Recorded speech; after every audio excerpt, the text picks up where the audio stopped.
Hello, എൻ്റെ അമ്മയുടെ ചെറിയൊരു കൃഷിത്തോട്ടമാണ്. ഇതാണ് പൊന്നാങ്കണ്ണി ചീര. ഈ ചീര നമ്മൾ തോരനൊക്കെ വെച്ച് കൂട്ടുകയാണെങ്കിൽ നമ്മുടെ കണ്ണിനൊക്കെ വളരെ നല്ലതാണെന്നാണ് അമ്മ പറയുന്നത്. പച്ചമുളകിൻ്റെ വീഡിയോ എടുക്കാൻ വന്നപ്പോൾ എല്ലാ പച്ചമുളകും അമ്മ പറിച്ചിരുന്നു. അതിന് ശേഷമുള്ള വളർന്നു വരുന്ന പച്ചമുളക് മാത്രമാണ് ഞാനിപ്പോൾ എടുത്തേക്കുന്നത്.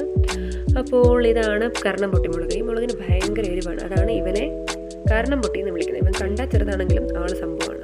പിന്നെ ചീര അമ്മയുടെ എല്ലാ വർഷത്തെ ഒരു മുടങ്ങാതെ ചെയ്യുന്ന ഒരു കൃഷിയാണ്. അതുകൊണ്ട് തന്നെ ഈ ചീരയുടെ പേരാണ് പട്ടുചീര. പലതരം ചീരയുണ്ട് നമുക്ക് തന്നെ.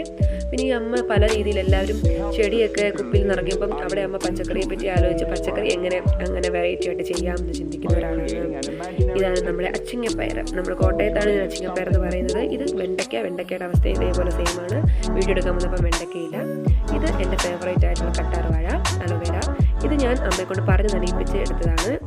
പിന്നെ പാവയ്ക്ക, നല്ല സൂപ്പർ പാവയ്ക്കയാണ്. ഇതാണ് ഹൈബ്രിഡ് ചാമ്പങ്ങ. ഈ ചാമ്പങ്ങ ഇതിൻ്റെ കളറ് നിങ്ങൾ ശ്രദ്ധിച്ചോണം. കണ്ടോ, ആ റോസ് കംപ്ലീറ്റ് ആയി വൈറ്റ് ആയങ്ങനെയാണ് പഴുക്കുന്നത്. സോ ഉൾട്ടയാണ്. നേരെ നമ്മുടെ സാധാ ചാമ്പങ്ങ നല്ല ഫുൾ റോസായ പഴുക്കുമെങ്കിൽ ഇത് ഉൾട്ട രീതിയിൽ ആ റോസ് മുഴുവൻ മാറിയാലാണ് കംപ്ലീറ്റ് ഇത് പഴമാവുന്നത്. സോ ഇത് ഷുഗർകാർക്കൊക്കെ അടിപൊളിയായിട്ടുള്ള ഒരു സാധനമാണ്. നമ്മൾ ഉപ്പും മുളകും ഒക്കെ തിരുമ്മി കഴിക്കുകയാണെങ്കിൽ സംഭവം സൂപ്പർ. മാങ്ങയൊക്കെ നമുക്ക് വീടിൻ്റെ മുന്നിൽ മുറ്റത്തോട്ട് നീങ്ങി നിൽക്കുകയാണ്, കൈകൊണ്ട് പറിക്കാവുന്ന പോലെയാണ്. അതേപോലെയാണ് ചക്ക എല്ലാ വർഷവും ഉണ്ട്. ഇതേപോലെ മുടങ്ങാതെ അമ്മ വീഡിയോ എടുക്കുന്ന ഒരു സാധനമാണ് ചക്ക.